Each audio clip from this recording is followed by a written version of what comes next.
We all got secrets. For all of my straight and bi men listening and my gay and bi women listening, everybody who has sex with women and wants to do better, I've got a product for you. Have you heard of Kenneth Play? He is an Adonis of a man, and he has put together a video course teaching others how to please women the way only he knows how.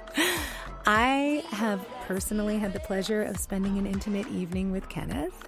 I don't think I've ever had a first-time sexual encounter with somebody that was just 100% pleasurable. There was never a moment of pain. There was never a moment of meh. He knew my body better than I knew my body. He found pleasure spots in me that I did not know I had, and he made me come many times. I have gifted his web course, Beyond Satisfied Pro, to lovers of mine, and in every case, they have become better lovers as a result. And now I would like to gift this to you with a 15% discount. Go to kennethplay.com/closeted. That link gets you 15% off Kenneth's Beyond Satisfied Pro course. This is just for my listeners. Trust me, no one regrets being great in bed, and this course will get you there. kennethplay.com/closeted. We all got secrets. We all got secrets. We all got secrets. We all got praise, bless, and pay your soul. Oven kept in high and separate, bleaching monitor.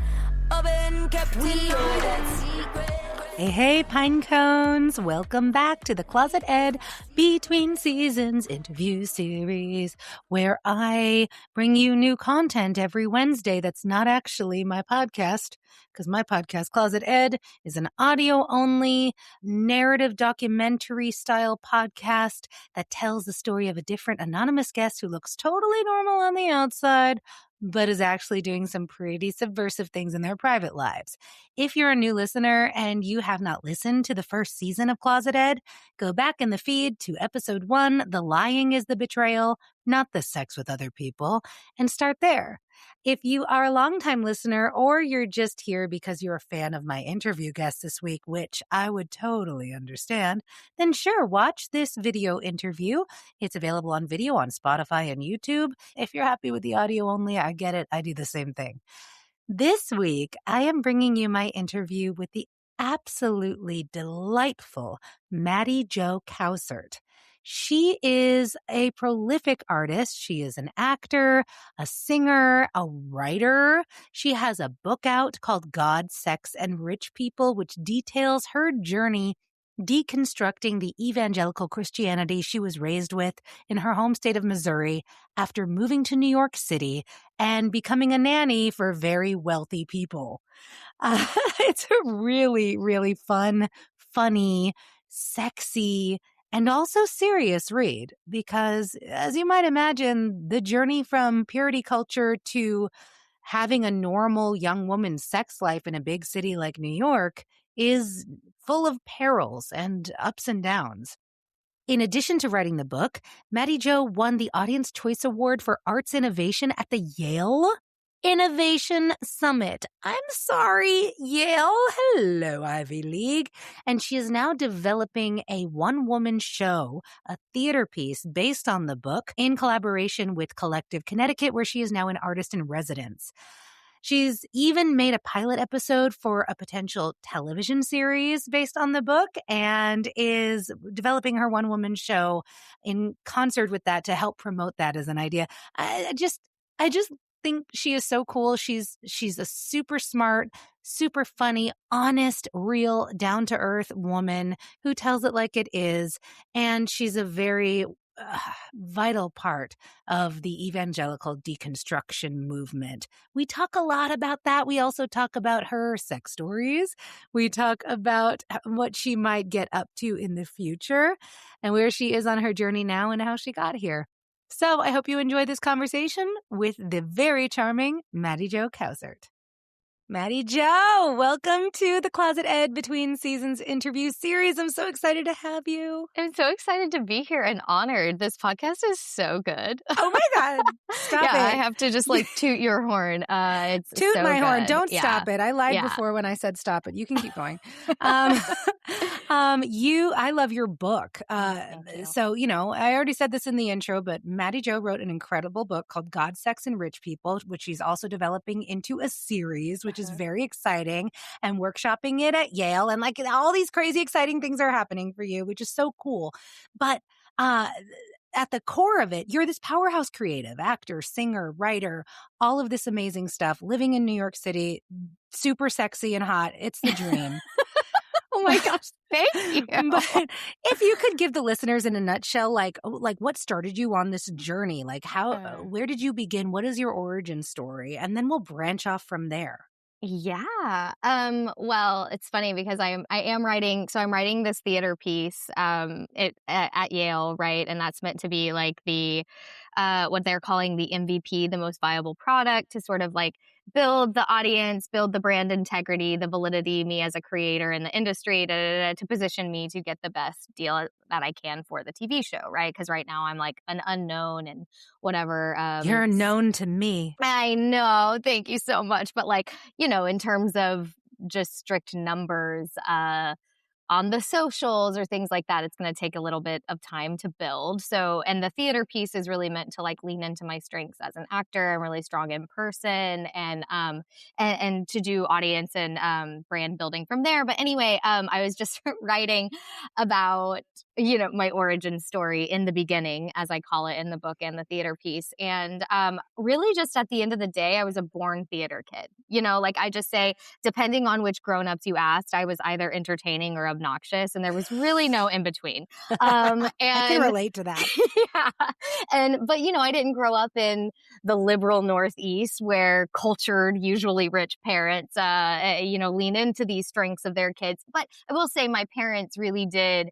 They really allowed me to be who I was. So the squelching of a lot of that, I would say, happened really just patriarchy and religion and culture in general, but not in my house. In my house, I really felt empowered to be all of who I was. So anyways, kind of a born theater kid, always performing, always entertaining. And then once I got to high school, I sort of this very pivotal point in my life was when I raised money to go to a theater camp in upstate New York. I had no idea that theater camp in upstate New York is for rich kids. I didn't know a world of church camp, or I didn't know a world of summer camp outside of church camp. So I did not know what I was getting into. And so anyways, me and my family, we raised the money to go. I was washing cars in Walmart parking lots, walking dogs, babysitting, all the things, and ended up raising the $4,000 to go to one session, one time.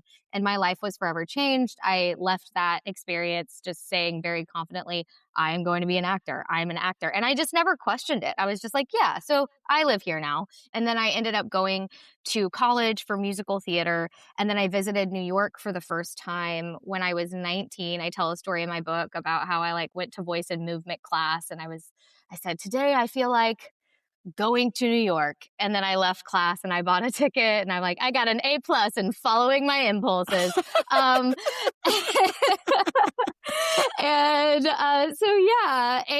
A's all around in acting. So then I went to New York when I was 19, and that was when I felt as though I feel at home here because it was this strange juxtaposition of I love feeling so small and therefore anonymous, but also in this huge space with endless ability to rise to my fullest potential. And I knew I was not going to be I knew inherently that I was not going to have that in Missouri because you just are too watched. People are too much in your business. And so then I had this dream of going to New York. But that, again, was in direct conflict with what I needed to be as a woman of God and what I wanted to be, which was a wife. So let's And talk about that yeah, for a second, because we yeah. sort of skipped over like the Oh, the foundation. evangelical stuff. Yeah. So like, yes, you were a born theater kid and you were hmm attracted to theatery things, and then being in those communities made you feel like yourself. hmm And New York City did that. But where you came from, like, it's hmm crazy that New York felt like home to you, because where your actual like growing up was is like the opposite of New York in every Yeah. way. And you mentioned feeling watched all the time. So let's talk about that a little bit. Yeah. Like, what was your family was supportive, but the community that you grew up in was evangelical Christianity. Could you hmm just speak on what that was like the lessons that you learned, and that feeling of being watched and what you were being watched for?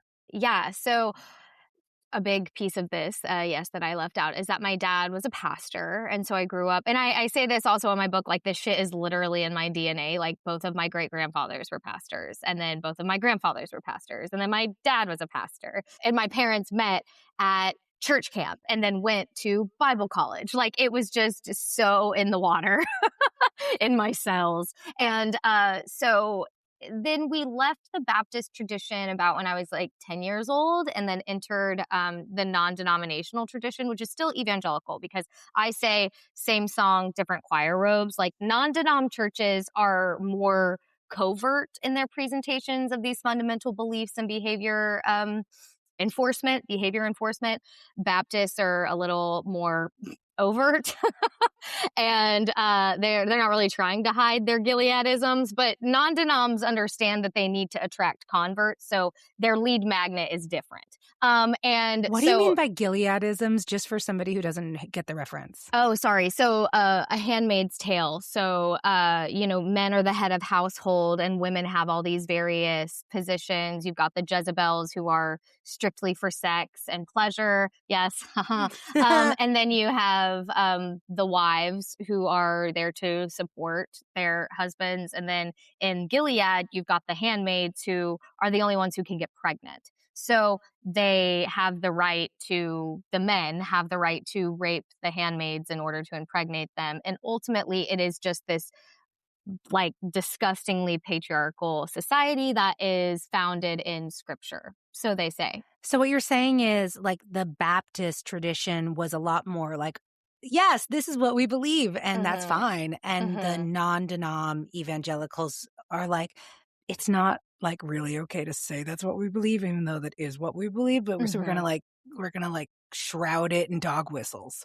Yes, yes. And there's so much variation in there too. I mean, within Baptist denominations, I think there are 70 different kinds of Baptists. So it's just so varied. And so these are blanket statements for sure, like heightened generalities. But if for anyone in your audience, if you kind of want to see a case study in evangelical non-denom responses and values, you could do a case study of the two Mars Hill churches. One was led by this pastor, Mark Driscoll, who, again, I'll just let you do your own research. And the other one was led by this guy, Rob Bell. And Rob Bell was pushed out of his position as a pastor basically because he said hell doesn't exist.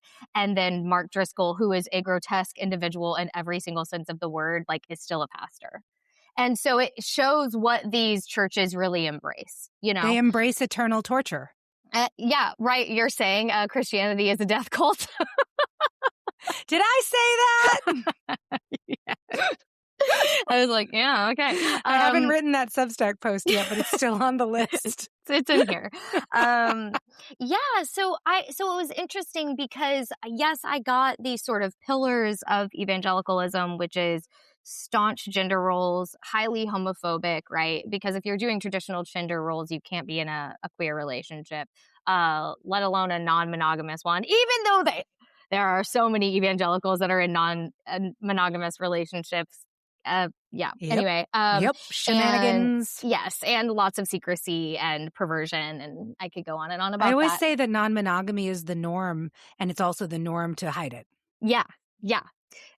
Anyway, and so I was raised with, traditional gender roles, lots of homophobia, really strict rules around purity, and but also that it's a relationship, not a religion. So the point is to be spending a lot of time with God, both in prayer and reading the Bible, which leads me to the other pillar, which evangelicals believe themselves to be Bible-based. So they don't adhere to any church hierarchy for accountability. They don't adhere to any other texts. Like, for example, in Catholicism, you have the Catechism, which holds just as much importance as the Bible. That is not the case in evangelical circles. It is the Bible above all. So we were really encouraged to read Scripture, which is why you have this massive movement of deconstruction or ex-vangelicals, because we read the Bible. We read it a lot. So we actually know what it says. So when all of this stuff started coming out with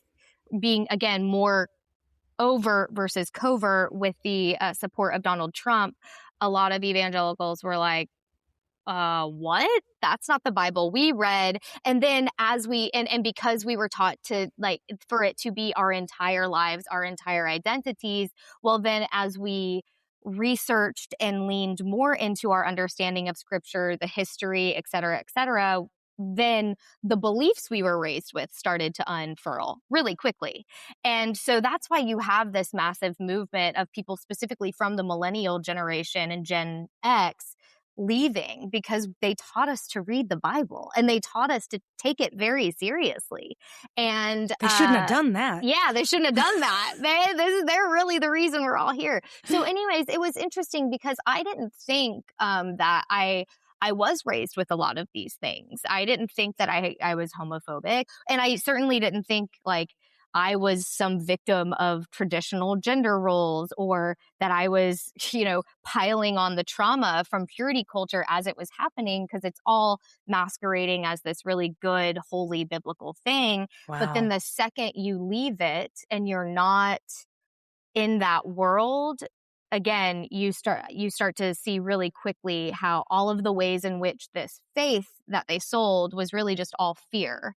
And this absolute truth that they tell you have to follow is really just social control. And so for me, what happened was I didn't end up marrying my college boyfriend, this is the only path for evangelical women. You must be married at the latest by like 24, because they trap you, which is a whole other thing, right? It's by design. They want you to feel trapped in a marriage because then they can control you. And so anyways, I did not end up marrying my boyfriend for reasons that you can read about in the book, and instead ended up moving to New York single, which I really didn't think would happen. I thought like me and my boyfriend would figure out some sort of long distance thing where we were married. And you never had sex with your college boyfriend, right? You were saving it for marriage like a good Christian girl. Like I truly, truly wanted that. And I didn't see the point to have sex before marriage, truly, because I was like, oh, I'm going to marry him. Like we're going to get married, so we can just like put it off a little bit longer. And what did you know about sex at the time? So this is another thing I write about in my theater piece, is like I watched way too much MTV for someone like under the age of 5, just because I was a child of the 90s and my parents were not watching us very closely. And so what I knew about sex is that from a very young age, I knew that there was kissing involved. I knew that there were tongues involved, and I knew that your privates were involved. But I didn't know anything beyond that. And then as I got older, the only sex ed I got was a brief overview of like flaccid penis diagram, vagina diagram, here's what happens. And then the rest of it was scare tactics. And the vagina looks like Cthulhu. It's like or what is it? Oh my gosh. There's a or it's like I always thought it looked like a skull. Like I was like, is this a work of art? Like with the ovaries? Like, it's like dark arts. Yes. Yes. Defense against the dark arts. Yes. That's evangelical Christianity. Yes. So I got a lot of abstinence-only sex education. I mean, the first time I like touched a ball sack, I was like 17. And get this, he You was a youth slut. pastor. I know. He was not a youth pastor, sorry, a worship pastor. He was not a youth pastor. So he was an adult? He was only 2 years older than me. He was 19. So scandalous. But I was 17. So technically, I think that's illegal, but I don't know. I don't know. The age of consent, I was 17, 19, but still, he was in a position of authority. Yes, he was and it was there's a whole thing. But yeah, so I was touching his ball sack and I didn't know what I was touching. What is I was this? like, yeah, I was Yeah. like, because he just put my hand down his pants. We were like making out and he put my hand down his pants and I was like, I didn't know what to do. I was like, I don't know. I've never even, my first sight of a dick was I was with these girls who were just kind of like the bad girls in school and they showed me some porn and I was like, and I didn't know what I was looking at. And I was also like 16, like 16, 17. And so really my college boyfriend was my first like penis that I was like touching, handling, involving myself with. I think I like looked up some things on Cosmo on like how to give a blowjob and things like that. And then I talked about it with my church friends in private. We would all talk about like the sex stuff we were not supposed to be doing. But yeah, like I think like one guy went down on me once in college and then like I didn't do anything like that. How Like, was that? Did you enjoy it or was it scary? Or both? both. It was both. I was like, I don't know how to feel about this. And yeah, and then it wasn't until New York where I really started to sow my wild oats. Wait, so how far did you go with college boyfriend that you didn't actually have P&V intercourse with? I've got to be honest. I don't know if he ever went down on me, but I went down on him a few times, only a few times, because we'd always have to have a freaking like talk about it after we went too far. The guilt. And yeah. The and shame. But it was more led by him. I was kind of like, it's fine. We're getting married. That's how I felt. And so I was this weird, like interesting mix because it's like I was very, very beholden to that. We're not going to have sex until marriage. But I was like, I would eventually, like with my boyfriend, I would do everything and not really feel bad about it. I knew I was supposed to feel bad about it, but I didn't. Like, I remember one time I had a friend who was super Christian. She's still super Christian. And she told me she like was praying for me because like I told her that my college boyfriend fingered me. And I was like, oh my God, you should pray for something else. Like I told her that. I was like, that's a wasted prayer. So yeah. It's interesting because there's this clip going around right now of Jamila Jamil making the case that men are naturally more submissive than women because they are more likely to follow orders blindly, whereas women are much harder to control, which is why there's a system of patriarchy that is designed to literally beat us into submission. And I think of that every time I think of all my ex-vangelical friends, and I have quite a few, it's the men who report strong feelings of shame and like traumatic shame that it's really hard for them to kick. And the women who are like, I kind of always knew it was bullshit, but I was trying to be good. That's so funny because, again, read more about it in the book, but that was how it was with my parents as well. My dad was the one who was like, no, we're saving ourselves. And my mom was kind of like, it's probably fine. And then they ended up getting pregnant before they were married. And the scandal. I know, the scandal. But my mom was just kind of like, even when I did this whole bit with my parents one time where I was like, yeah, so I think I need a new purity ring and I'm like going on, like leading up to basically telling them that I've had sex, but it's a joke because they know I've already had sex. And it's really just because my purity ring was so busted. Like I still have it now. It's like all bent, the diamond's missing, the prongs are bent. Like I'm like, this is strongly indicative of my purity efforts. And I'm like going on this bit with my parents and I'm like, so I think I need a new purity ring. And my dad is like, okay, sweetie, we can make that happen. I'm like 25 at the time. And my mom goes, oh, Mark, don't you think she's past the purity thing? Yes. So my mom was similar. She was just kind of like, and she had other things woven in, the male gaze being pretty, meaning a certain thing, right? Like she was not flawless in her execution of both sex education and, not making us feel influenced by patriarchy, but she was certainly not as into it as the other moms for sure. Like she just didn't care. She like told me to masturbate in high school. She was like, "Yeah, high school sex is going to be really disappointing. You're not going to have a good time." Speaking from experience, Yeah. daughter. Yes. Yeah. She was like, it will just be a waste of your time and it's going to subject you to a lot of potential rumors. And she's like, you should just, your sexual activity will be better spent with yourself. So she just like told me to masturbate. Yeah. That is genius. That's Yeah. actually genius. Like, that's the education we should be giving teenagers. Like, none of Mhm. you know what you're doing. Don't do it with each other yet. It's going to be bad, but definitely please yourselves. And that'll make you Yes. better at sex when you start having it with somebody else. Which is what she said. She was like, and you should know your body. Again, with your husband, it was always within the context of marriage. That was when we were supposed to have sex. But my mom wasn't so ignorant or naive to think that like her daughters weren't being sexual, Right. And so, yeah, I was this strange because like my dad is very open about the fact that like my mom is the only partner he's had. So I was a very interesting combo because I was still, even though my parents were more progressive by whatever the standard, not a high one for sure, but I was still very much in it. Like my whole identity was around being a Christian, having a relationship with Jesus,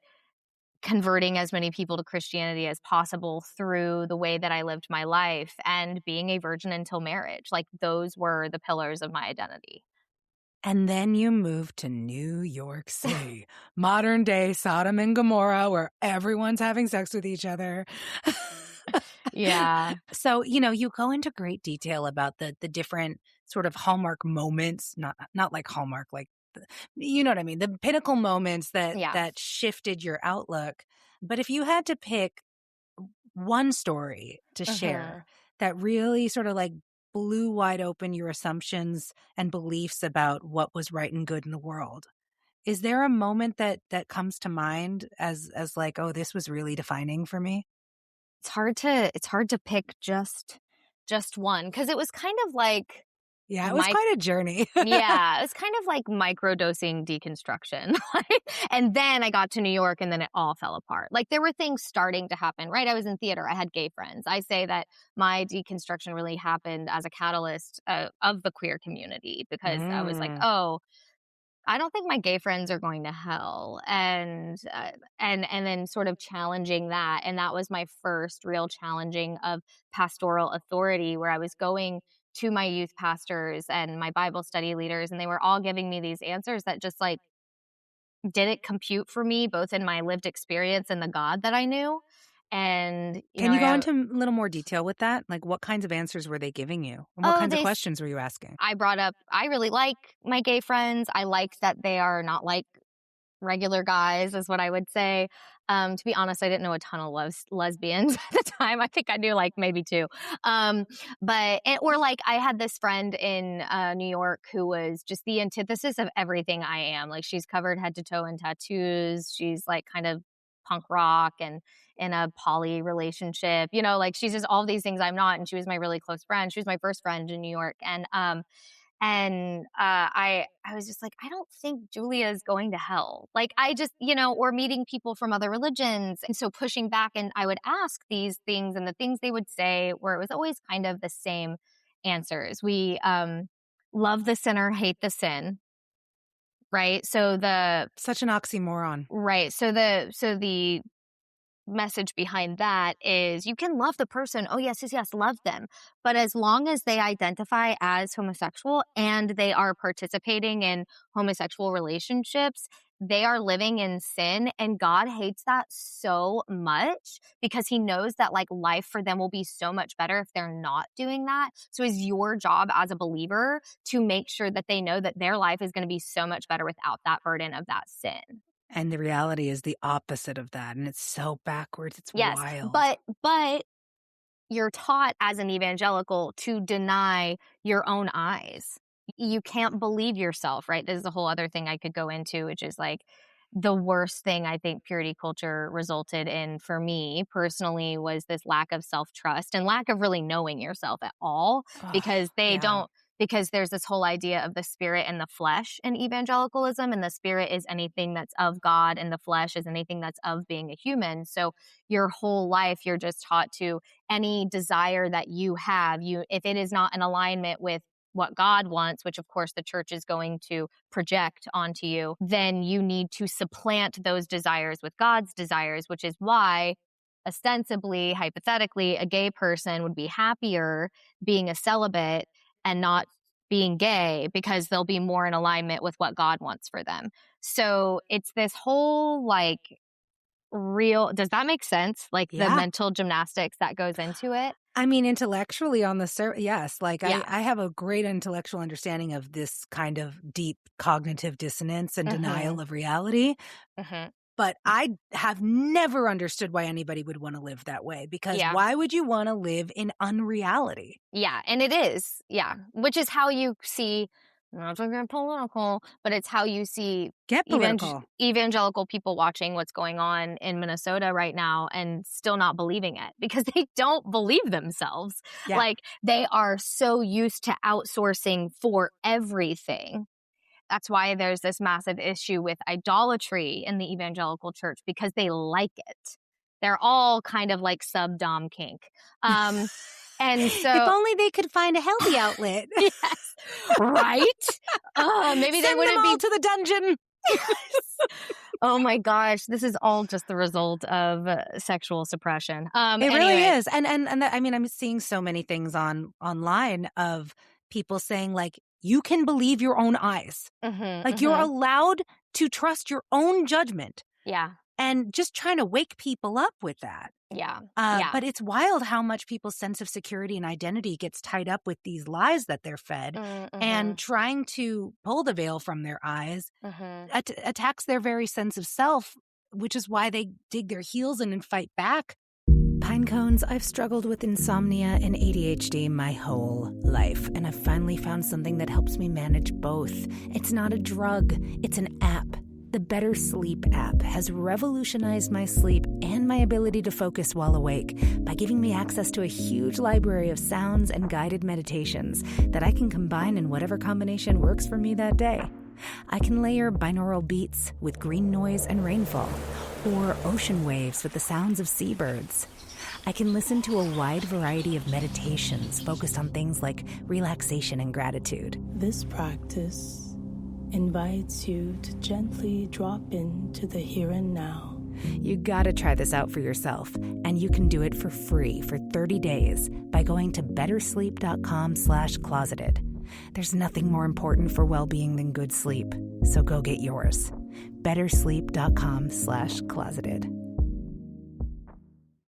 Back to you. Back to gay people. Back to queer gay people. So it was Hate the Thank Sinner. you, gay people, for helping the people. ex-vangelical community realize that the concept of hell is fucked, and also maybe all these rules are too. Yes, and a lot of ex-evangelicals will say that. A lot of people who have deconstructed will say that the queer community was, that catalyst for them. And so I was just not getting answers that settled. I also was in a mission-focused group in college, and so I was like interacting with some Muslim people, and I was kind of like, I don't want to give away the whole book, but I was basically just like, I think they're fine. I think they're fine, and actually what they're seeking and striving for is pretty similar to what evangelicals are going for. They just have a stricter dress code.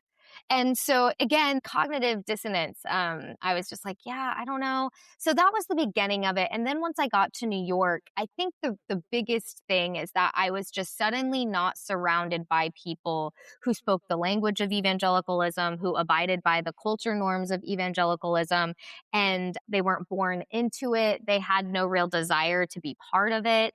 And that is when I thought, maybe this is all just cultural influence and it doesn't actually have anything to do with God. So then I went on this long journey to figure out, okay, then what parts of my faith are God and what was just kind of forced upon me. And that was a whole, I say I went through like 3 years that I call my rubble years because I just knocked everything down. I was in this atomic wasteland of my previous identity and I had no idea how to rebuild from there. Because as I started to ask questions, it was just like boom, boom, boom, boom.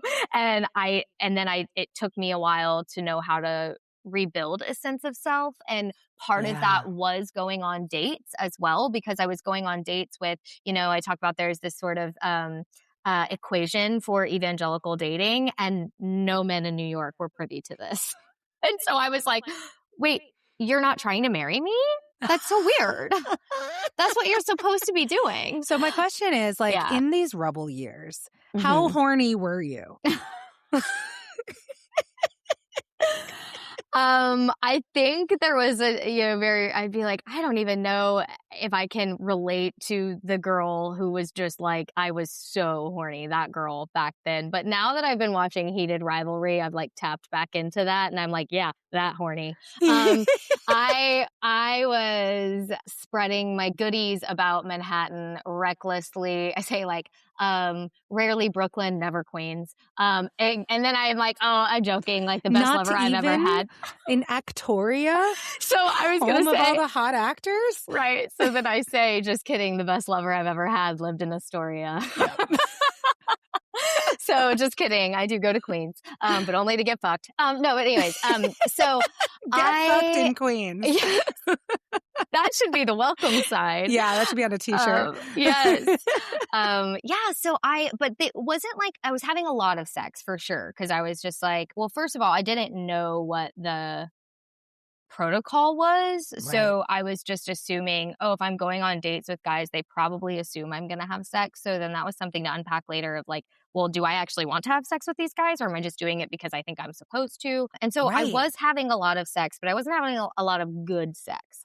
There was one guy that I talk about him in my book called Fuckboy Monster, who I had this very memorable. Prolonged sexual relationship with, who unfortunately gave me some really great sex advice about, sex not being my currency. And yes, sex is something he and I do, but it's not the only thing about me. And that's, whatever. And of course, a lot of that was emotional manipulation, but it was actually very good advice, which is, of course I'm not just this like siphoned off individual, sex, personality, right? I'm all of it. I can be integrated, and I didn't really know that. But evangelicalism tells women that their value is dependent on them reserving sexuality for their husband. So like, Monty Mader talks about this. When you're starting to deconstruct, you have this period of time where like those lessons are still in your head. And so you don't know how to say no, and you have no boundaries. And you end up getting into a lot of, at best, uncomfortable, awkward sexual situations, and at worst, violent, abusive sexual encounters. Correct. I talked about this on a podcast recently as well about, the purity culture and it robbing you of your sense of self. And so I did have no boundaries. I had no opinions. I had no boundaries. I had no education. So I didn't know what was safe and what was not. I look back and I'm shocked worse things didn't happen, honestly, because a lot of my sexual encounters I was drunk for. I was blacking out for a lot of them, not even because I was drunk, but because I was disassociating. So I don't even remember a lot of my sexual encounters. And were you doing that in order to have an experience that you wanted to have, but to shut up the voices telling you were going to hell for it? Or was it, what was the reason for using alcohol in that way? Oh, I think because it's so normalized. I think, all my friends at the time were having drunk sex. That's another thing I really talk about that I hope, since Gen X, but I don't know, or Gen Z, I hope they're better about, but I don't know. They don't drink or talk to each other, I guess. So I don't know. They're all at home on their computers wearing mittens and face masks. Yes. Yeah. But I hope, something I really speak to is like there is hookup culture and there is purity culture, and there's a lot in between we can be exploring that isn't the harms of both of those. And one of the things I think is actually not talked about enough in the harms of hookup culture is the alcohol. Like you can't have a fully embodied intimate experience if you are drunk. It doesn't mean it can't soften, like maybe you're a little nervous, but for a lot of people, they are just fully blackout drunk, and that can get you into some really awful situations. I do definitely have stories about that. And so once I decided that I wanted to start really taking in like quality data about sex, and I wanted to actually have positive sexual experiences, not just sexual experiences, I was going to need to be fully present. So I wasn't going to drink as much on dates because I wanted to be attuned to this person. Are they a good person? Are they someone I would like to sleep with? How am I gathering that data? What kind of person would I like? I call it like my panty entry policy. I started to refine that a little bit more. My panty entry policy, PEP for short. Yes, convenient. Yeah. Put a little pep in your step. Yeah, yeah. So yeah, I started doing that, and so I didn't want to be drunk for sex. Still to this day, like I don't like to be drunk for sex because I want it to be a fully embodied, integrated experience where my mind is present, my body is present, and what a thought! Not yeah, what a dissociating thought. during sex. Wow. Yeah. Yeah, And so I for can me, relate it to this. was- Like, I wasn't even raised evangelical, but I was raised in a conservative military community, and we went to church on Sundays. And for a couple years, I was in like a non-denom evangelical youth group situation just to like survive. Yeah. So I got all these messages too, and I did the same fucking thing. I wanted to slut out at some point when I was free, but I slutted out in a way that was dangerous and unpleasant for me. Yes, yes. And this is what abstinence education does to young people. Well, and it's a self-fulfilling prophecy, right? Because they tell us all these bad things are going to happen, and then they give us no tools to ensure those bad things don't happen. And then those bad things do happen. And so it reinforces to say, oh yeah, maybe I should have done the abstinence thing. And I was like, no, I know I'm not going to go back to the no abstinence thing. I know there's another way. How can I start building a sexual ethic for myself? So the big piece of it was just being more present and I like sifting my sexual partners better and not just sort of like saying yes to any old dick that I swipe on Hinge. I used to say yes to anybody who wanted me. Yes, again, because no opinion, no self-esteem. You're like a pick me. Your entire existence is centered around men liking you. So it's just like, oh, well, if you like me, then okay, let's do this, and you have no agency. And so that was really the undoing that I had to get to really, I mean, the first layer was just kind of going at it with the history of scripture and how to actually read the Bible, not in this like whitewashed evangelical way, and then realizing all the ways I had been lied to, and then sort of having no idea how to move forward. So just sort of like existing in a fog for a long time, and then coming out on the other side and saying, okay, I actually do want to have some agency. Who do I want to be? And sort of went on this personal development, self-help journey, therapy, coaching, and started being really intentional about my dating, again, having opinions about the guys I was seeing. And I got to see actually in that process, like so many layers of the different kinds of connections you can have with people, which also allowed me to have a really vibrant dating life. Even if those guys, which I don't get to talk about enough, but like so many of those guys I had these amazing connections with. I want to talk about this. Okay, so Yeah. everybody, like, read her book if you want to Okay. find out about the Yeah, rebel sure. years and like the painful experiences that happened. Mhm. We're going to leave that aside. Let's talk about like when you first started getting to have good sex. Let's talk about it. Yeah. And like give us specific stories because we live for that here. Yeah. So I think when I say I got to experience these different like layers and connections that I could have with men. So full disclosure, I am straight. I'm so sorry. I know people say that all the time. I actually don't mind it. I have been so straight for a very long time. There's nothing wrong with being straight.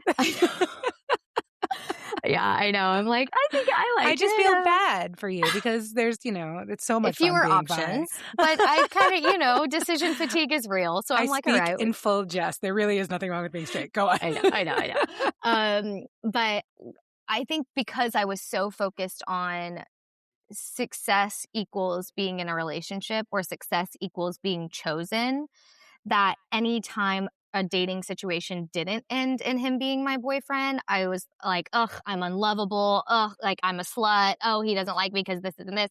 Instead of being more grounded and level-headed about it and being like, well, let's just like survey what's going on here. So, and take the good with the bad. And is this someone I want to be in a relationship with? Maybe not, but like what else is going well, and again, having opinions. So anyways, I would say it was after the end of my book, which is why I would like to write another book about all you of better. this.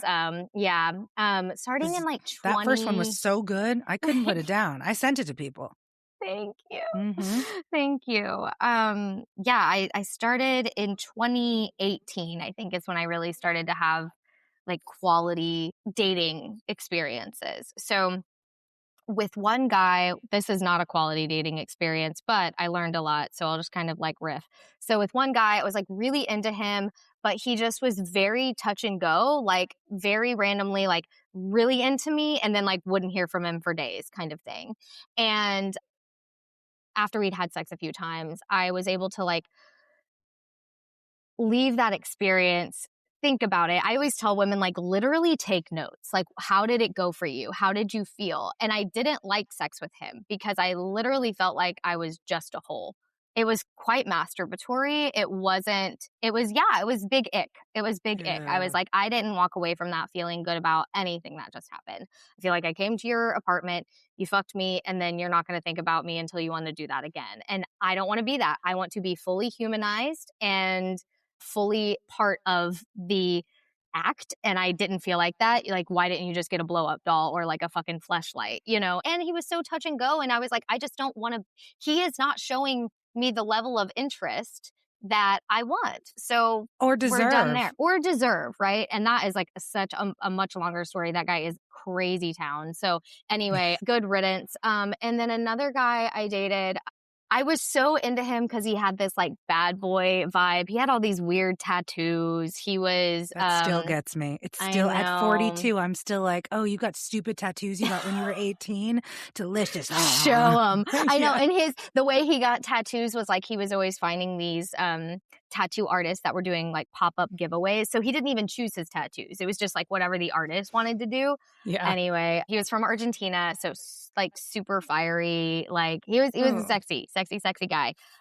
Wildly unhinged. Like just is so crazy. And in what way? What flavor of crazy? Like, basically he just got super insane after he asked me to be his girlfriend. And I said, no, I wasn't ready for that. And then I got to learn, oh, this is how he responds to not getting something that he wants. Which was how? How it was like a lot of, he was being really mean to me, calling me at all hours of the night and like demanding I stay on the phone with him. And I was like, no, I have got things to do. Like, I can't just sit on the phone with you. Just really weird behavior. And then also his family was like really fucked up. So then he was like trying to stay with me for days on end. And I had to block him on like everything because he knew where I lived. And my roommate was starting to get uncomfortable. She was like, I don't like that he knows where we live. Luckily, we moved and pretty quickly after that. So yeah, because it like at one point he called me and was like, I'm downstairs. And I was like, what? And so, yeah, all of his crazy flags flew after I did not give him something that he wanted, which was unfortunate because the sex was really good. Damn it. I know. I was like, that was the first time where I was like, man, sometimes people's fire, when executed in one direction, is really nice, but it doesn't translate into an actual stable relationship. And so that had to go. And then I had another dating situation where, again, it was like the first time I really felt physically. Not the first time I felt, that's not true. It was just the sex was really, really good. And I felt like he had a lot of qualities that I really wanted sort of on paper. I realized that I was really attracted to the fact that I don't know if people talk about this enough, but I had put him on such a pedestal that I was like, if he's into me, I was like getting off on the fact that like someone that hot and that all of the things could be into me. I 100% get it. Listen, part of my sexual awakening was I was with a boyfriend who was a lot older, and his sex drive could not compete with mine. And also he was like a patriarchal fucker. So patriarchal fuckers, just if anyone wants to know what I mean by that, are typically men who think that the point of sex is their own orgasm and don't put any effort into your pleasure at all. So like it's a 5 to 10 minutes of them pounding at you and then they finish and then sex is over. Masturbatory. So that was my boyfriend at the time. And and I got to a point where I was like, I need an open relationship because I almost cheated on him with somebody because I was just like craving real intimacy. So we get into an open relationship, which in that relationship was really a Band-Aid. Like I wanted out. But it was New York and I could not afford to move and we lived together. So I did an open relationship. And the first guy I hooked up with was this fucking model. Like ripped, tall. When I show people pictures of this guy, I'm still friends with him to this day. When I show his picture to people and I'm like, I had sex with him. People are like, wait, let me look at more. Like men and women alike, he's like universally appealing. So I fucking get it. Yeah. Now we don't want to dehumanize these beautiful, beautiful people. All right. We want to see that they are people. Okay. They're people, but like there is a little satisfaction and enjoyment and naughty pleasure to be had in slight also objectification. Honoring. Yeah. Okay. Well, and some people want to be objectified. So that's something my therapist said. He was like, maybe he wants to be objectified. I enjoy being objectified sometimes as long as I am also seen as a full human. Yes. Oh, sorry. I have to be quiet. My boyfriend's like on the phone with the movers. Sorry, boyfriend. We're talking about sex. Okay. Tell it. Okay. Can you keep talking? Can you keep talking about this when he's around? Okay, great. Yeah. He doesn't care. He's like, I know you're a hoe. That's healthy. That's a healthy relationship right there. I love that. But yeah, he looked like Ryan Reynolds, and I was like, I can't believe someone this hot is into me. I can. That was. Record. Oh, thank you. You're very hot. Thank you. But what I learned from that is that that's actually a really long story in terms of like the first time he was into me. He was at the beginning of starting to date someone else. And so then I went on tour and he started dating this other girl. They were together for 2 years. 2 years later, they break up. I obviously see this on social media. So then he and I like really dated like for real. And that's when we finally like slept together and I got to finally, honestly, it was just a good lesson in hold out long enough and you will get to like close the loop. But in the end, he ended up getting back together with that girl.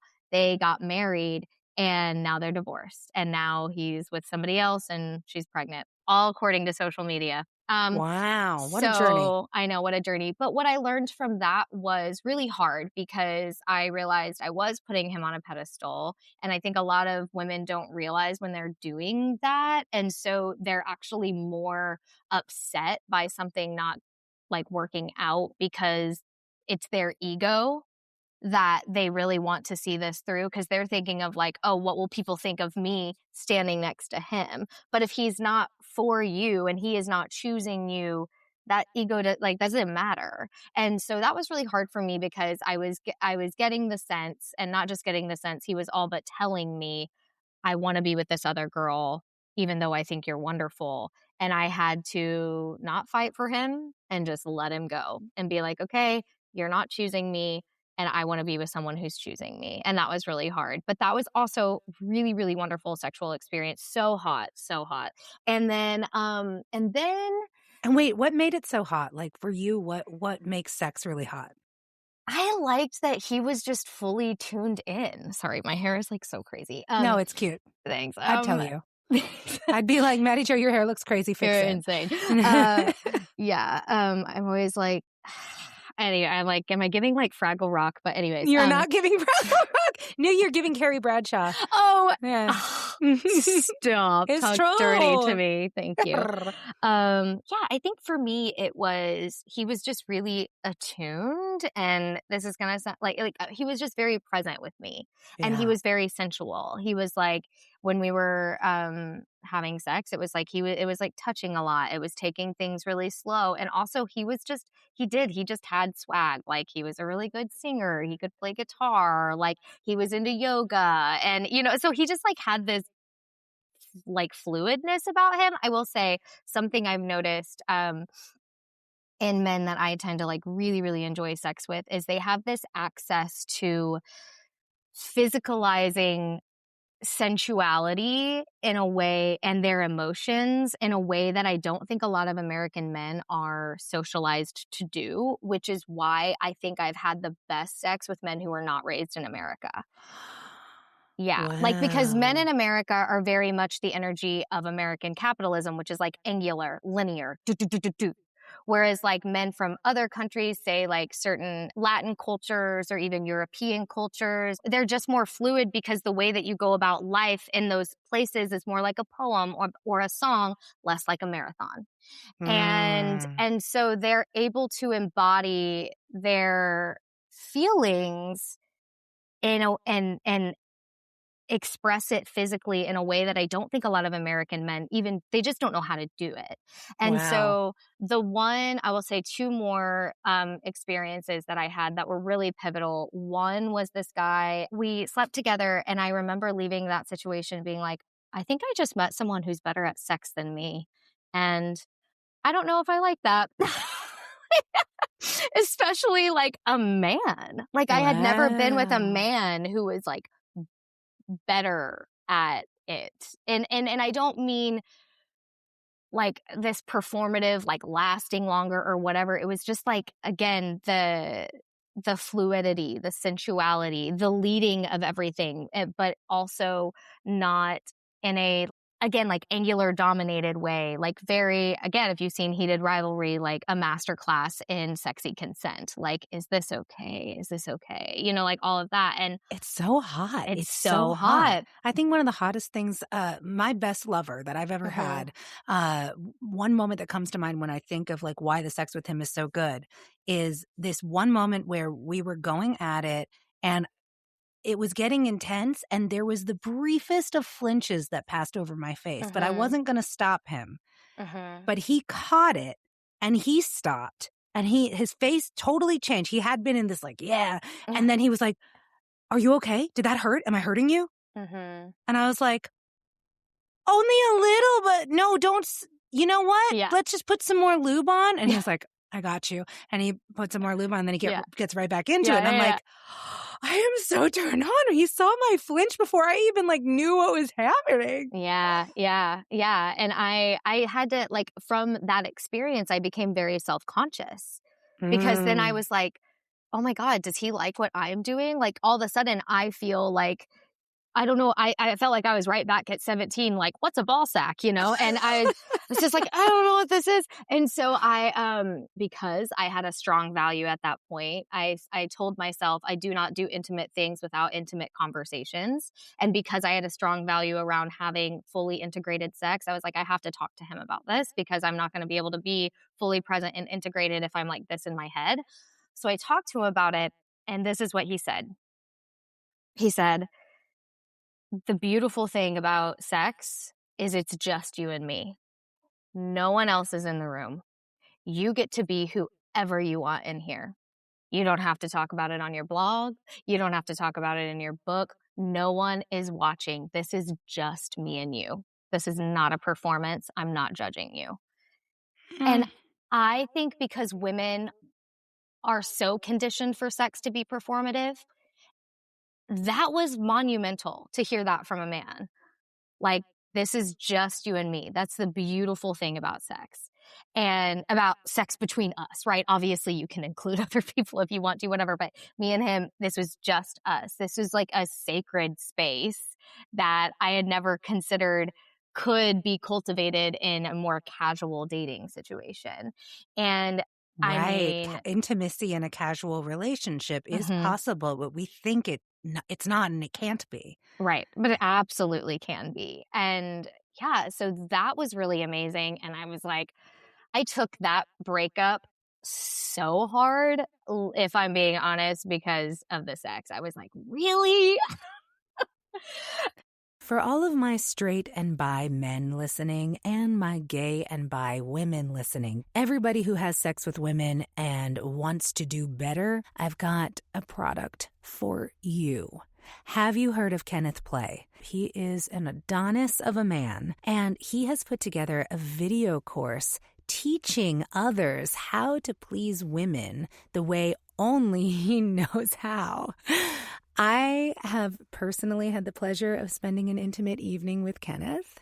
I don't think I've ever had a first-time sexual encounter with somebody that was just 100% pleasurable. There was never a moment of pain. There was never a moment of meh. He knew my body better than I knew my body. He found pleasure spots in me that I did not know I had, and he made me come many times. I have gifted his web course, Beyond Satisfied Pro, to lovers of mine, and in every case, they have become better lovers as a result. And now I would like to gift this to you with a 15% discount. Go to kennethplay.com/closeted. That link gets you 15% off Kenneth's Beyond Satisfied Pro course. This is just for my listeners. Trust me. No one regrets being great in bed, and this course will get you there. kennethplay.com/closeted. Lastly, so talk about casual. I met this guy, acting class, he's Brazilian. And my friends, their joke is about me is, I love an import. I don't do domestics. I'll pay the tariffs. Whatever it takes, honestly. Yes. Bring him over in droves. And let them This teach is the really ones what here. the white men are like worried about. Oh, the great replacement. Absolutely. Yes, this is the great replacement. They're Anyway. coming for their women. Yes. And then ironically, I ended up with I always say I got my Italian. Unfortunately, he's from New Jersey. Your current boyfriend. Yes. Yeah. My current partner. We've been together for over 3 years now at this point, which is crazy. But anyways, then was with this guy for about a year and a half casually because he had just gotten out of marriage. His dad had just passed away. He was living on his own for the first time. In Astoria. And I remember after our first date, we went on this amazing first date together. And then my therapist jokes the title of this chapter in my next book will be Afterwards at the Taco Truck. Because basically what happened was we had an amazing night. We had amazing sex. And then the next morning he was having some difficulty. And so I said to my previous partner, I don't do intimate things without having intimate conversations. I think we need to talk about what happened this morning. And he says, when you say he was having some difficulty, do you mean he was having trouble getting hard? Yeah. Okay. Yeah. And then things were just kind of awkward. And I was like, I don't want things to be awkward. Can you just tell me what's going on? I think this is another thing I've experienced this with guys. They have they do have performance anxiety. And so women it would behoove them to use their feminine superpowers and create a space where men aren't nervous like that and allow them to be fully human because men don't get that in sex very often because it's so tied to their masculinity and right? So I really try to make sex a very safe space. Yeah. This is so This is so beautiful that you're bringing this up, because there's this idea that, within patriarchy, it's only women who are being dehumanized. But the reality is everyone is being dehumanized, just in different ways and for different reasons. So you're absolutely right. Like, we get dehumanized during sex because our pleasure isn't centered or even, considered in patriarchal sex. But for men, if they're not hard and jackhammering, suddenly they're not a man, and then they Yeah. don't have the emotional skills to talk about it. And if you're dealing with straight men, which I am as a straight woman, for me personally, I have found if you want to have good sex, the answer is not to shut down or shame them, or even if you're doing it subtly, like I think they're like a disappointment or something like that, it's to treat them like a human and be like, and just open up the space and say, hey, it's okay if you don't want to talk about it, but if you want to talk about it, this is totally normal. This is something you can absolutely, and has happened to me multiple times. And then once I can have the conversation and they feel safe, it's never an issue after that. So what did he say? He then well, first of all, when I said all of this to him, he was like, he told me later I'd never been more attracted to a woman because you were just so forthright, and made me talk about things I did not have the language for, which was good for Feathering me. your cap? Yes, yes. And he said, but then he told me everything. Hey, I'm like going through a divorce. We were together for 15 years. My dad just died of COVID. Oof. I am living on my own for the first time in my life because I was with my wife this whole time. And I am in a place where like, I don't even know if I ever want to have a monogamous relationship ever again. And then he tells me all of this, and he's like, and so obviously I'm feeling like total shit because I just met you and you're amazing and I am having so much fun and this is wonderful and I want to keep seeing you, but I'm so anxious about everything else because I know I don't want a relationship. And I can't stop thinking about all of that in relation to you. And I was like, oh, my immediate thought was, of course. Of fucking course, because this guy, I mean, you want to talk about an Adonis. I got together with a friend like a couple of weeks ago, and she was like, whatever happened to that really hot guy you were dating? And I was like, wow, thank you, Cassie. Anyway, and so then I had a decision to make. Like, do I go ahead and keep seeing him, knowing that we want very different things? Because I was at a place in my life where I wanted a relationship. I consider myself a late bloomer. I didn't have really a serious long-term relationship until my current partner. I'd never lived with someone before I was 32. I had like my longest relationship was college, and that was 2 years. So I was really at a place, I was 30 at that point. And so I was like, I'm really ready for a relationship. And he was telling me I am not. And so the right answer would have been, okay, like then just don't entertain it anymore. And the other part of me was like, or I can just know, and I'm probably going to catch feelings anyway, but in the meantime, I can have a good time. And that's what we did for like That's what a I year would've and a done. half. Yeah. Yeah. And I totally did catch feelings. And eventually we had to cut things off, and it was hard and it was painful, but we're still very good friends. And I am so grateful for that, because that was a year and a half of learning really good communication, having so much fun going on dates, like learning what I do like in a compatible relationship and what I don't. And then also the sex. I was the first time I was getting to have sex with like one person for a really long time, so we could grow together, explored a lot. And then honestly, like by the time I met my now partner Ken, I was like, yeah, I feel so ready for this because of the training wheels I've had along the way. And I think because Ken and I are in a monogamous relationship, we're not like it'll always be this way or whatever. We're like pretty open, like maybe that would change at some point. I don't know where it is right now. We don't want that, but maybe it could happen at some point, but so for me, I am a flirt and I do really like sex. And I think I needed like a prolonged period of time to be doing all of that kind of exploration, so that when I met Ken, I didn't feel like I missed out on anything. Yeah. Yeah. So you and Ken have been together for 4 years? Almost. It'll be, no, it's like 3.5. Yeah. 3.5? Okay. Yeah. And you're monogamous, but maybe Mhm. not forever. Okay, so Mhm. that leads me to my next question. What's on Mhm. your sexual bucket list?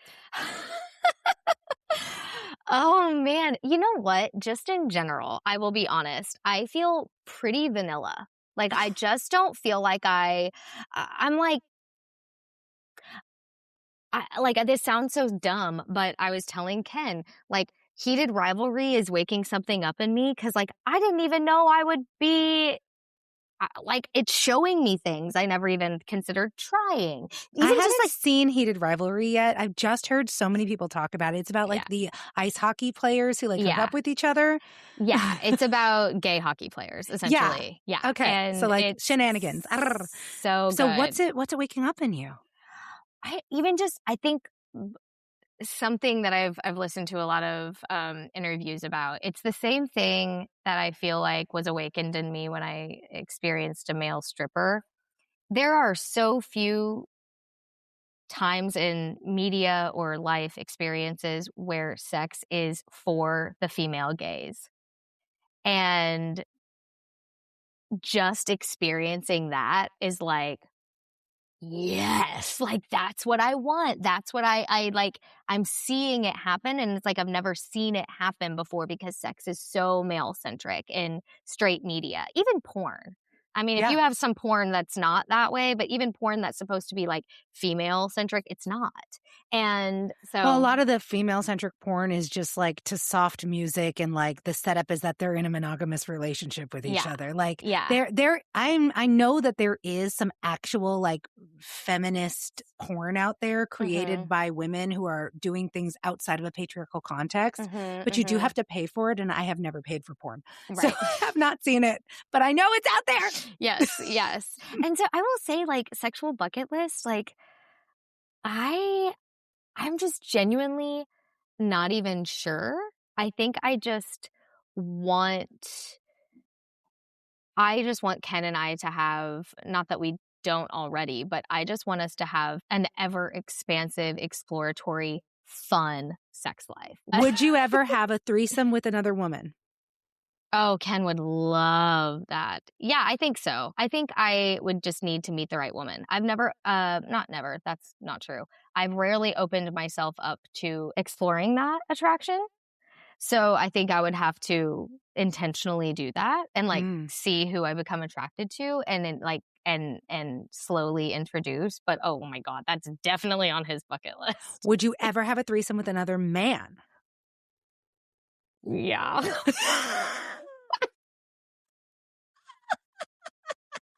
She said it.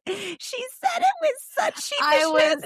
I would be so, I don't even know. I feel like it would be, I'm sure it would like it'll open me up, but I feel like it would, but I would need to like know, I don't know. I think part of me is like Taylor Tomlinson has this thing about coming out as bi like later in life is the thing about it is you just don't know what you're doing. Like, because like for if you've been with men, you just kind of like know the drill. Right. And I Yeah. think for me, it's like a learning curve that I would Oh, be yeah. very, nervous about. So I would need the right person to be in that situation with, because I would feel it's just unexplored territory, essentially. Are you talking So, now again about like a threesome with a girl kind of and thing? and a man. Or with a guy? Yeah, Okay, just yeah. someone else being present. I've never done like a cuck situation. I've never done anything like that. So I just genuinely don't know. Would you Yeah. ever go to a sex party? I have friends who go to sex parties.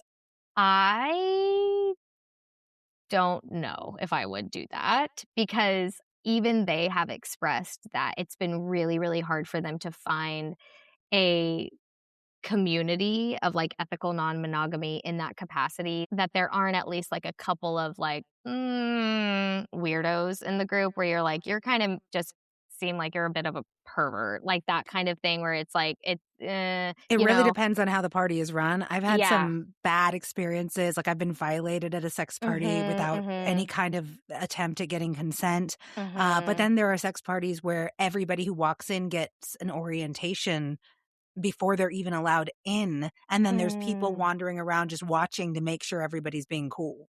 Yeah. So it really depends. All right. Yeah. So I'm really not sure. I don't know. I think there's something, and maybe this is part of, I need to explore this a little bit more. But I think because it took me so long to just be comfortable with being as excited as I am about having sex with men, like the one thing evangelicals really want you to do as a woman, that and like being in a safe, trusting relationship took me until my 30s. I think I'm still just kind of like camping out here for a while.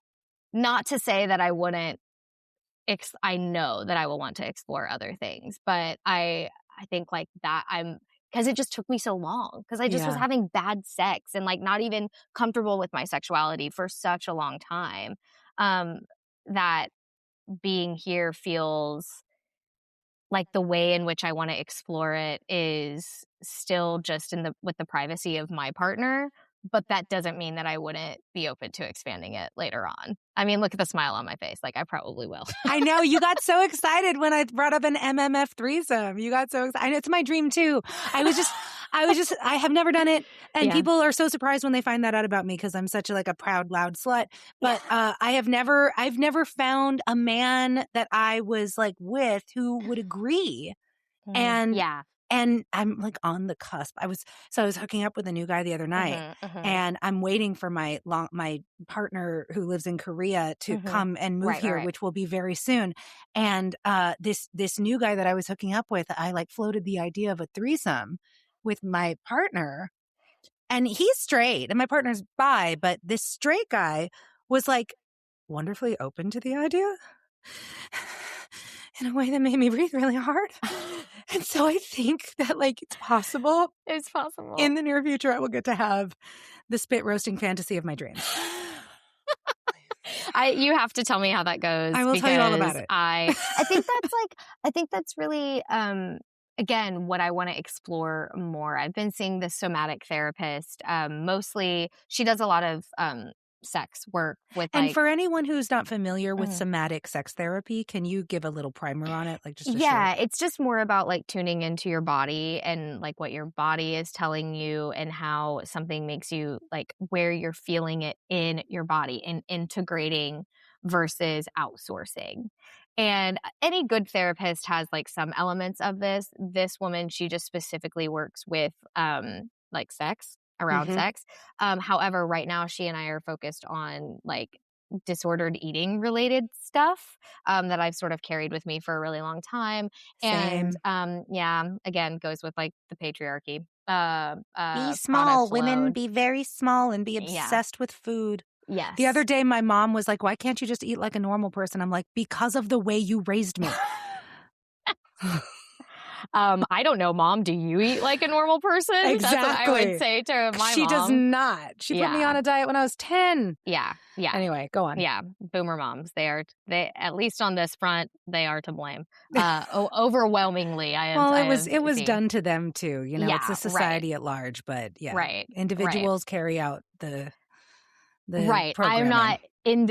Exactly. You said it perfectly. But yeah, so I haven't, but I do want to chat with her more about what comes up when I think about someone else being present, or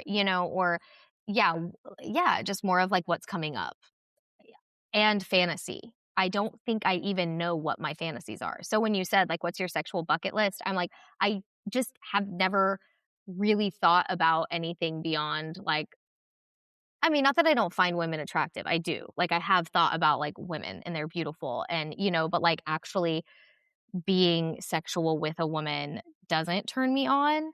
And so because I've just focused on men for so long, and any other situation besides just one-on-one, I've not really given thought to. And so that is something, even just in the framework of fantasy, what's your fantasy? I'm I don't know. I would love to learn more about that. The fantasy for so long was just fucking. at all and At having all. it be good. The end. Yeah. So, and then also like I just am really satisfied. So I don't think my brain is constantly going like, oh, we should try this, try this, try this. Cause like I just am really attracted to my partner and I like am really satisfied with everything surrounding our sex life and our sex life. Like, cause we're very affectionate and very like touchy all the time. And he's like very good at like words of affirmation. And I don't know, just like all around very satisfied in our relationship. So I haven't given a lot of thought to that. All right. Well, I will Yeah. eagerly await the day that you make a Substack post about your sexual bucket list. So speaking of which, Mattie Jo has a Substack you should all subscribe to. She writes wonderful essays. They get turned into books. You should buy her book, God, Sex, and Rich People. Follow her on social media at Mattie Jo Cowsert on Instagram. And I'm not on TikTok as much, but on TikTok, I'm Mattie Jo Cowsquirt. That's good. Do you squirt? Do you squirt? I've been known. I occasionally do, and it's like a big event when it happens. It's so exciting for everybody involved. Oh, my goodness. Do you have any parting words of wisdom for anybody who is on the deconstruction journey or just like women who struggle to enjoy sex and their own sexuality because of all the lessons of shame that are pushed on us? Do you have any words of wisdom or advice that you'd like to share before we go? I think I'll say this and then you have to work backwards from here, which is that you are not born bad. You are not bad. In my book, I say prioritizing yourself does not make you a selfish, heartless bag of dicks. You are good and you can trust that and you can trust your own judgment. And I mean, there are a myriad of resources. If you are listening to this and you want some of those resources, I have some listed in the back of my book, or you can just reach out and I can give you some of those resources. But I think that's the biggest thing is just trust that you are good and you have the deep knowing to make your own panty entry policy, to date for data, to dick for data. You know, like you have it and you can trust that. You might need some logistical things, which books can help you with and podcasts can help you with. But I think that was the hardest thing for me is just trusting that I was good because I had been taught for so long that I was not. And I didn't have any value outside of being chosen by a man. And a lot of my work was just learning my value in and of myself and learning agency. Yeah. Yes, you are not bad. It is normal to want to have sex, everybody. And that's the moral of the story. Thank you so much. Mattie Jo Cowsert. She's amazing. Check her out. Thank you, Mattie Jo. It was so wonderful to have you. Thank you. Thank you. We all got secrets. And that was my conversation with the amazing Mattie Jo Cowsert. I'm just obsessed with her. Do check out her book, God, Sex, and Rich People, available wherever you get books. But I recommend you buy local by going to bookshop.org and searching for the book you want. It'll take you to your local independent bookshop and you can buy it from them and support local booksellers, small businesses, rather than the big corporate giants that are taking over the world and taking money out of our pockets and making life hard for everybody and pitting us against each other. All right, that all being said, not to get political or anything, thank you so much for tuning in once again to the ClosetEd Between Seasons interview series. I have a lot more in store for you. These interviews I'm finding are so much fun for me to do. I love connecting with these people. I hope you are loving hearing from them and listening in on these conversations. If you are and you want to let me know, please rate and review the show wherever you're listening. If you're watching these on Spotify or YouTube, leave a comment. I love your comments so much. And if you got something you'd like to share with me that you don't want public, send me an email at closetedpodcast@gmail.com. Thanks again for tuning in. Please get in touch with me. Send me your anonymous mini confessions and send me your stories if you think you might be a good guest for season 2 of Closet Ed, closetedpodcast@gmail.com. And stay tuned. I'll be back next week with some more bonus content for you to enjoy while I work on season 2. All right, pine cones. Have a great week. Stay saucy. We all got secrets. Hear that? That's what's called green noise. I'd never even heard of green noise before I discovered the Better Sleep app. Now I can't imagine my life without it. As a long-suffering insomniac and a person with ADHD, hello racing thoughts, Better Sleep has changed my life. Green noise is proven to soothe the mind, improving both relaxation and focus. So whether I need to fall asleep fast or settle in for some focused work, the Better Sleep app has my back, and I'm not alone. Better Sleep has over 65 million downloads. It's been featured in the New York Times, Forbes, and Today, and is an Apple App Store editor's choice. And green noise is just the beginning. The app has dozens of relaxing sounds you can mix together in different combinations depending on your needs. Here's the best part. You can try it for free for 30 whole days with the link bettersleep.com/closeted. That's right. You can get a whole month of great sleep for free. For real, this app is the only reason I'm functioning right now. I used to be so tired. Go try it. bettersleep.com/closeted.